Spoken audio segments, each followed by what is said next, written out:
Il y a une chanson de Malox dans laquelle il dit souvent, ce n'est pas parce que tu ne cherches pas la femme des gens qu'on ne va pas chercher ta femme.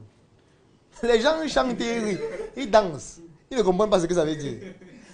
Ce n'est pas parce que tu ne cherches pas la femme des gens qu'on ne va pas chercher ta femme.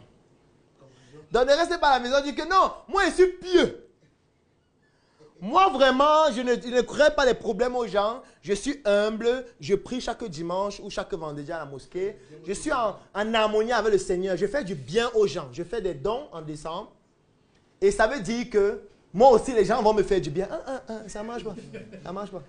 Ça marche pas. Si ça marchait comme ça, c'est que la terre, c'est la paix seulement. Ça ne marche pas. En fait, parfois, quand tu fais du bien, ça se traduit par une violence de plus en plus extrême. Ce n'est pas pour rien que la plupart des personnes aiment faire du bien de façon anonyme. Il y a des gens qui, quand ils font du bien, ils ne veulent pas qu'on dise que c'est eux. Vous vous avez déjà posé la question pourquoi quelqu'un va donner 50 millions, mais il ne veut pas qu'on dise que c'est lui. Pourquoi quelqu'un va construire une école, mais il dit que ne dit pas que c'est moi, il dit que c'est quelqu'un d'inconnu. Pourquoi? Vous devez vous poser la question, quels sont les échecs dont il a fait face, qui poussent à ce qu'aujourd'hui ils disent que ça doit être anonyme? Pourquoi? Ça veut dire que même le don est dangereux. L'aide peut devenir le poison qui vous pousse à l'échec fatal. Parce que ce n'est pas parce que tu aides les gens qu'on va t'aider. Ça ne fonctionne pas. Parce qu'il y a des familles comme ça, où les parents aidaient beaucoup plus les autres membres de la famille éloignée, les cousins, les oncles, les tantes.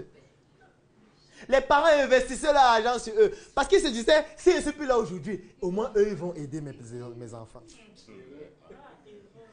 Et quand le père est mort, la mère est morte. On dit que, mais attends.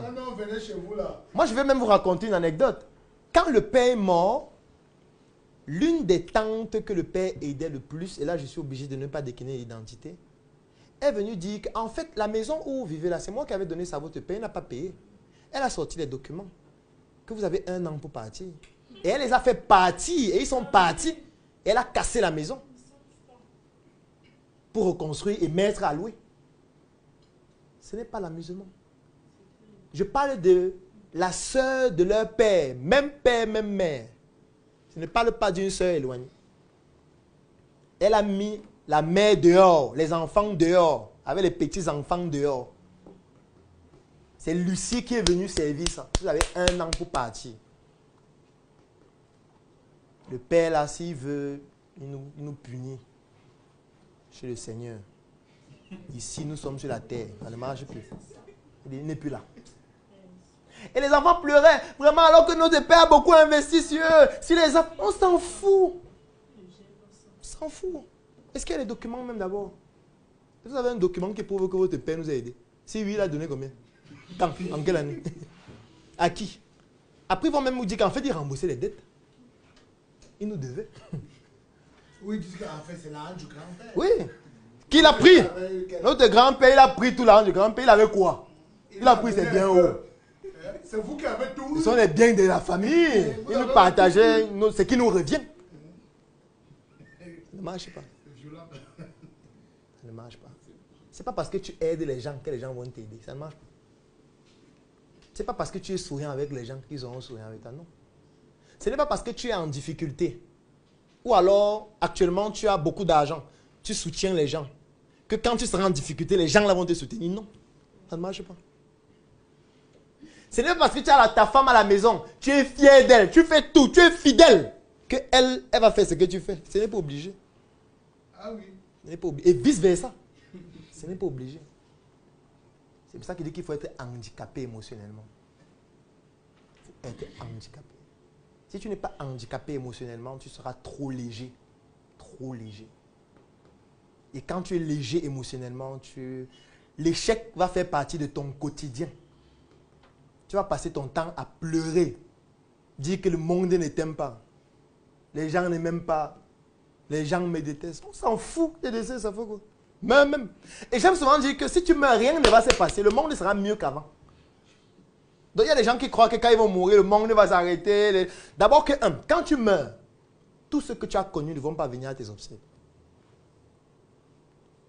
2, il y a les gens qui, parce qu'il pleut, ils ne vont pas venir.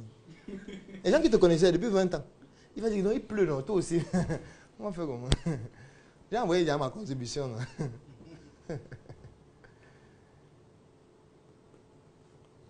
Et dès qu'on va t'enterrer, la prochaine question qu'on va se poser, il a laissé quoi? Est-ce qu'il allait bien? Même sa femme était jolie. Oui.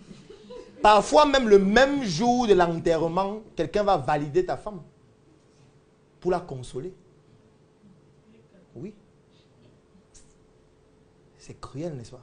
C'est la vie. Le monde est cruel. Le monde s'en fout de votre humilité. Le monde s'en fout de votre bon cœur. S'en fout. Les gens qui ont le bon cœur vont mourir tôt. La preuve, c'est quoi? C'est qu'il y a des gens que vous détestez, mais ils sont vieux. Non? Mais il est là, on veut qu'il meure. Les gens crient, il doit mourir. Mais chaque année, faites son anniversaire. C'est bizarre, n'est-ce pas? Mais c'est pas... Les enfants meurent, les jeunes meurent. Les AVC, les enfants font des accidents. Lui, il est... En fait, c'est comme si plus le temps passe, plus il se rajeunit. En fait. Il devient le sorcier du village. On l'accuse de tout. Il a fait ceci, cela. Il vit longtemps. Il vit longtemps. Pourquoi? Pourquoi il vit longtemps? Alors que toi qui fais le bien, tu meurs tôt. Pourquoi? La vie ne fonctionne pas comme ça. La vie ne fonctionne pas comme on dit à l'église. Non. Aimez-vous les uns les autres. Ça ne marche pas. On ne peut pas s'aimer les uns les autres. Parce que parfois, le téléphone que tu as, je ne peux pas l'avoir. Donc, je ne vais pas t'aimer. Puisque ça crée déjà un complexe entre nous deux. Nous deux, on convoite la même femme. Oui. Toi, Ou tu as une femme qui est belle, qui me plaît. Ça peut arriver. Un jour, j'ai un de mes collègues qui me disait ça. J'ai trouvé ça bizarre, mais après, en m'enseignant, j'ai dit non, c'est pertinent ce qu'il dit. Ce qu'il m'a dit, c'est quoi? J'étais en 4e année de médecine. Et il me dit, Claudel, tu penses que quand tu sors avec une fille qui est belle, tu es la seule à voir qu'elle est belle? Nous, tes amis, nous aussi, on voit qu'elle est belle. Non?